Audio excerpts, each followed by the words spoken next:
We've just been lobbying all this stuff with, again, I won't get into the weeds of it, but like we're lobbying stuff with Bill C-11, Bill C-18 with the federal government. Mm-hmm. I have CRTC coming through our space. Like we're best practice in the country. So a lot of people. I'm glad you mentioned this now. So the CRTC, yes, Bill C-11, right. That's newly implemented law. Yeah, we're crossing the T's, dotting the I's right now. Actually. Okay, so explain to me what that is, this Bill C-11, and how that affects you and what you do, and how that affects T-Dot, Hotshot, and I and what we do.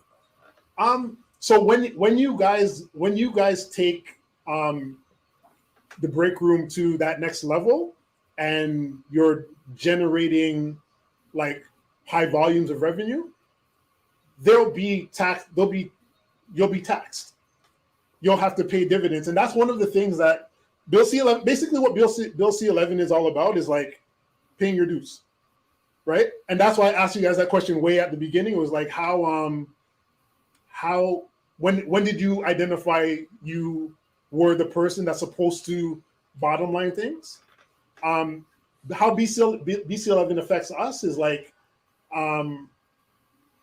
we're going to be in a position with all of my network of stations to benefit from the way that new media or digital media has kind of dislodged traditional media in a lot of ways, or just regional and local media. So what that means basically is like when people are buying Facebook ads and Instagram ads and all of those different types of things, right? That money doesn't find its way to the federal government, which is the money that they use to take care of our roads, take care of our, healthcare and all of those different types of things. Okay. And subsidized media, which in Canada, media needs to be subsidized because without that subsidization, we can't reach coast to coast. We just don't have the infrastructure for it, right? So they're kind of like these big media, these kind of big digital media conglomerates are kind of pulling the rug out from underneath us before we can get going. So Bill C-11 stabilizes that ground. It allows us to identify who's generating what. And if you're generating major income off of digital media platforms, the tax dollars from that or whatever portions are owed will find its way to the Canadian government versus the American government or wherever they're based out of. Oh, right. So that's really like the big picture stuff out of it, right? Now, when you're growing, it's not going to impact you much. You're still going to do what you do, and you're going to fall kind of like under the radar of those bigger pictures. But when you start doing like major numbers, it's almost incumbent on you to pay your dues. So like I pay taxes on my ass like all the time, every month. It's just like, and that's what people don't see is like how much it costs to stay in the business of media. Right. It's just super. I always say like it's hundreds of $1,000s before you even turn on the lights. Right? Like before you even like hire your first staff, turn on the lights, light up the board, all that kind of stuff. You're spending hundreds of thousands of dollars on taxes, insurance, tariffs, and all that kind of stuff. The average YouTuber or digital media platformist doesn't have to deal with that friction. Right. At the very beginning. And with BC11, you won't have to until you reach a certain threshold.